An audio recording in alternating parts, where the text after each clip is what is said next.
Saturday club global ट्रस्टच्या Kolhapur elite चॅप्टरचा सोमवारी शुभारंभ झाला।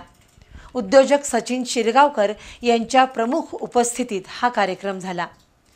कोल्हापूरसह पुणे मुंबईतील अनेक उद्योजक यावेळी उपस्थित होते। सॅटर्डे क्लब ग्लोबल ट्रस्टच्या कोल्हापूर इलाइट चॅप्टरची सुरुवात विविध मान्यवरांच्या उपस्थितीत करण्यात आली। यावेळी विविध मान्यवरांनी मनोगत व्यक्त केली।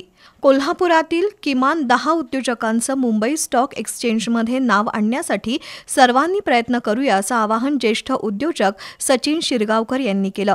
SCGT इलाइट कोल्हापूर चॅप्टर हे कोल्हापूरच्या उद्योग जगतात नवचैतन्य निर्माण करणारं व्यासपीठ ठरणार असून इथल्या उद्योजकांना परस्पर सहकार्य, सामूहिक प्रगती आणि उद्योग विस्तारासाठी एक नवा मार्ग खुला करणार असल्याचं शिरगावकर यांनी सांगितलं।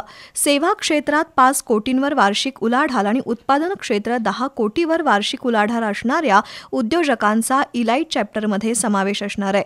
सहभागी उद्योजकांना व्यवसायातील समस्यांवर तात्काळ सल्ला आणि मार्गदर्शन मिळणार आहे। एकमेकास सहाय्य करू, अवघे होऊ श्रीमंत या मूल्याधारित तत्वावर क्लब कार्यरत आहे। SCGT इलाइट कोल्हापूर चॅप्टरमुळे पुणे, मुंबई, ठाणे इथल्या यशस्वी उद्योजकांबरोबर थेट संवाद होऊन सहकार्य मिळणार आहे अशी माहिती विविध सहभागी पदाधिकाऱ्यांनी यावेळी दिली। दरम्यान कोल्हापूर चॅप्टरच्या कार्यकारिणीच्या अध्यक्षपदी मनोज गुंडे, सचिवपदी मुरारी चिकोडे आणि खजिनदार म्हणून अशोक झांबरे यांची निवड झाली। यावेळी अशोक दुगाडे, अजित मराठे, यशोधन दिवेकर, सुहास फडणीस, संतोष पाटील, केदार साखरे, मंगेश आराध्ये, रविराज अहिरराव, सुहास बसखेत्रे, विनीत बनसोडे यांच्यासह उद्योजक उपस्थित होते।